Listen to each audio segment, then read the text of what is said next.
සුබ දවසක් කියලා ඔයාලා සාදරයෙන් පිළිගන්නවා Mother Sweet Home YouTube channel එකට. ඉතින් ඔන්න ඔයාලා පැණ්ඩස කෑමක් කියලා තිබුණා. ඉතින් ඒක නිසා මම හිතුවා ඔයාලට ගේන්න සීනි පතුරු හදන හැටි කොහොමද කියලා කියන්න. ඒ වගේම සමහර පැතිවල මේකට සීනි පතුරු කියන්නේ නැහැ. සමහර පැතිවල කියන්නේ මේකට ලොණ්ඩ පතුරු කියලා. ඉතින් ස්වන් රැකියාවක් ඉදිරියුණත් ඔයාලට පුළුවන් අද මම මේ කියලා දෙන විදිහට සීනි පතුරු හදලා විකුණන්න. මං අද මේ ඔයාලට කියලා දෙන ප්‍රමාණය මං අද හදාගත්ත සීනි පතුරු 45ක් විතර. ඉතින් ඔයාලට පුළුවන් එකේ සයිස් එකේ ප්‍රමාණය අනුව ඒ හදන ගාන එහා මෙහා කරගන්න. ඉතින් අපි බලමු අපේ මේ රස සීනි පතුරු හදාගන්නේ කොහොමද කියලා. අපේ සීනි පතුරේකට අද අපිට ඕන වෙනවා පාන් පිටි ග්‍රෑම් 250යි. සීනි ග්‍රෑම් 100යි. ඒ වගේම අමතරව මම මෙතන සීනි තව මේසෙන් දෙකක් අරන් තියෙනවා. බටර් මේසෙන් දෙකයි. බේකින් පවුඩර් තේ හැඳි භාගයයි, ලුණු පොඩ්ඩක්, තෙල් මේස හැන්දක්, වතුර අවශ්‍ය පමණ. අමතරව මම අරගත්තා පාන් පිටි පොඩ්ඩක්.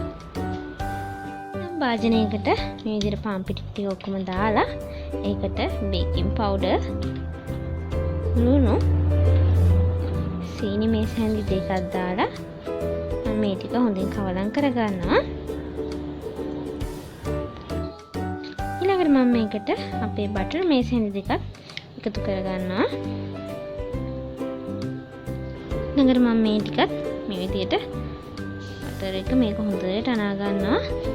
බටර් හැම තැනටම යන විදිහට. ඊට මේ විදිහට හොඳට කවලම් කරගත්තට පස්සේ මම දැන් මේකට වතුර ටික එකතු කරලා අතේ ඇලෙන්නේ නැති ගානට හොඳ පිටි මිශ්‍රණයක් අනා ගන්නවා.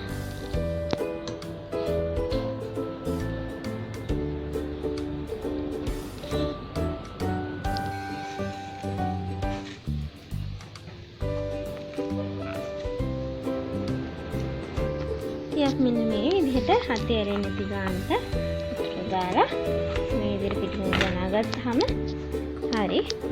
මට මේකට ගියේ වතුර කෝප්ප භාගයක් වගේ. එනකොට ඔයාලා ගන්න පිටිවල හැටියට පිටි જાතිය හැටියට මේ වතුර ප්‍රමාණය වෙනස් වෙන්න පුළුවන්. දැන් මම මේකෙන් මේ විදිහට පොඩි බෝල කඩා ගන්නවා.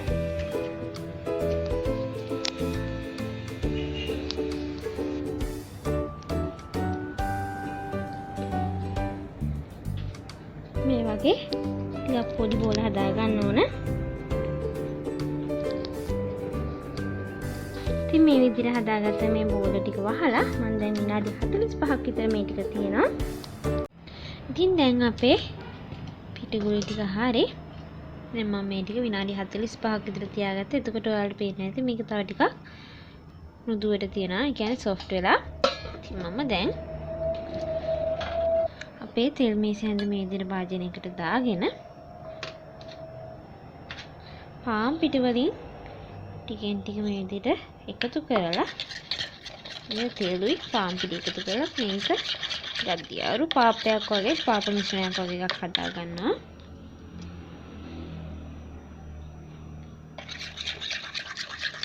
මේකට වතුර දාන්න එපා.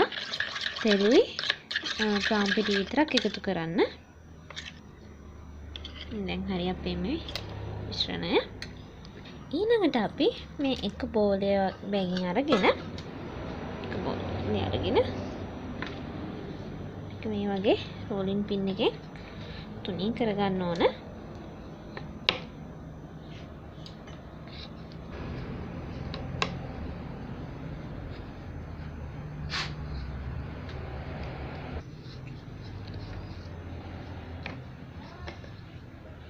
මේක මේ විදිහට තුනී කරගත්තට පස්සේ මේ හදාගත්ත පාප මිශ්‍රණේ මේ විදිහට ගා ගන්න ඕන.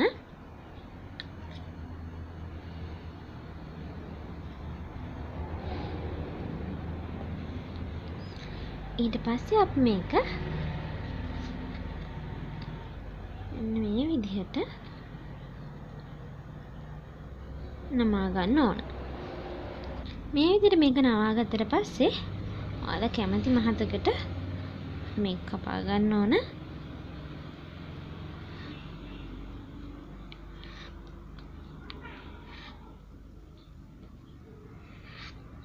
ඊළඟට අපි මේ විදිහට ඒක කෑල්ලෙන් කෑල්ල අරගෙන මේ විදිහට ටිකක් රෝලින් පින් එකෙන් තුනී කරලා අපි දැන් මේක ගැඹුරු තෙලේ වැද ගන්න ඕන.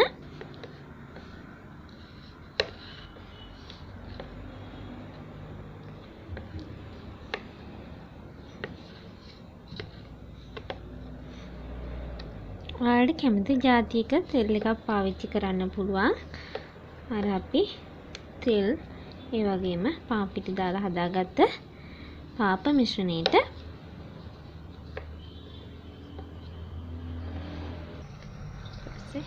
අපි මේ විදිහට රත් වෙච්ච තෙල් තාච්චියට ගාලි වෙලා මේක ගැඹුරු තෙලේ වැද ගන්න ඕන.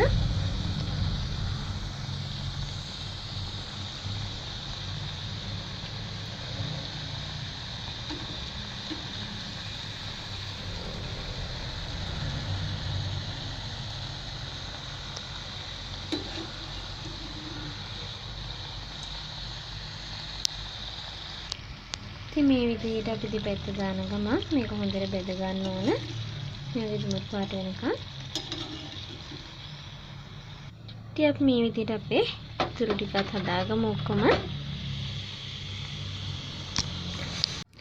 ඔන්න ඉතින් දැන් අපේ සීනි පතුරු වල අපි මේ විදිහට බෙදගෙන ඉවරයි.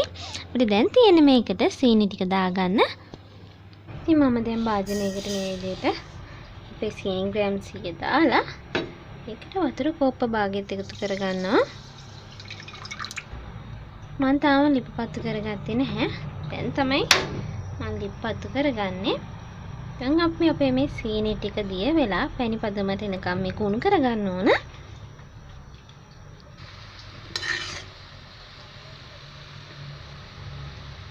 ඉතින් ඔයාලා මේ විදිහට පැණි පදම ඇවිල්ලාද කියලා ඉලි ගන්න ගමන් බලන්න. පැණි පදම කියන්නේ ඔයාලා දන්නවා මේ විදිහට ඉස්සුවට පස්සේ අන්තිම බිඳුව නූලක් වගේ ඇදුනා නම් එහෙනම් පැණි පදම ඇවිල්ලා හරි. තාම අපේ පැණි ගන්න නැහැ ගන්නට.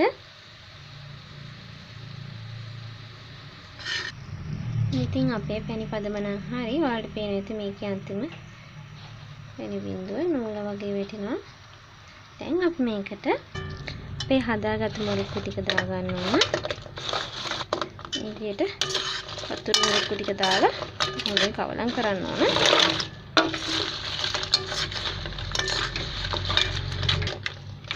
මේ වෙලාවේ ආලා ලිපේ ගින්දර එක ඕෆ් කරන්න. එහෙම නැත්නම් පුළුවන් තරම් අඩුවෙන් තියාගන්න.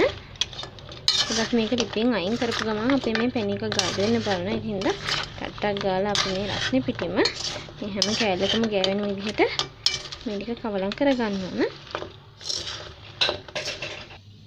ඉතින් මේ තියෙන අදහස අපි හදාගත්ත අපේ සීනි පතුරු. එහෙමත් නැත්නම් සමහර අය කියනවා මේකට රොණ්ඩ පතුරු කියලාත් කියනවා මේ සීනි පතුරු වලට. ඉතින් ඔයාලත් මේක ගෙදරදීම හදලා බලන්න. හරිම ලේසියි. ඒ වගේම මේක හරිම රසයි. බලන්න මේක අපි කඩෙන් ගන්න විදිහටම තියෙනවා.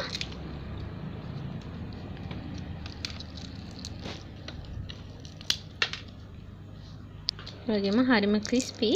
ඉතින් ඔයාලත් මේක අනිවාර්යෙන් ගෙදරදී හදලා බලන්න. තේ බොන වෙලාවට එහෙම හරිම රස කෑමක් තමයි මේ සීනි පතුරු කියලා කියන්නේ. ඉතින් ඔයාලට මේක හදනකොට මොනවා හරි ප්‍රශ්න ගැටලු මතුවුණොත් පල්ලෙහෙන් කමෙන්ට් එකක් දාන්න. මම මේ හැම කමෙන්ට් එකකටම උත්තර දෙනවා. ඒ වගේම ඔයාගේ වටිනා කමෙන්ට් එකත් පල්ලෙහෙන් දාගෙන යන්න අමතක කරන්න එපා. ඔයා මේ වීඩියෝ එකට කැමති නම් පුංචි ලයික් එකක් දාන්න. තවත් කෙනෙක්ට බලන්න වටිනවා කියලා හිතනවා නම් අපේ මේ වීඩියෝ එක ෂෙයා කරන්නත් අමතක කරන්න එපා. ඉතින් මේ වගේ තවත් රස කෑම මම ඉස්සරහට ඔයාලත් එක්ක බෙදා ගන්නවා. ඉතින් ඔයාලට පුළුවන් අපිත් එක්ක දිගටම ඉඳලා කොහොමද රස කෑම හදන්නේ කියලා ඉගෙන ගන්න. ඒ වගේම ඔයා තාමත් අපේ channel එකත් එක්ක එකතුනේ නැති කෙනෙක් නම් දැන්ම පහළ තියෙන subscribe button click කරලා ඊළඟම තියෙන bell icon එක press කරලා තියාගන්න. එතකොට ඔයාලට පුළුවන් දිගටම අපේ වීඩියෝස් ඒ විදිහටම බලන්න.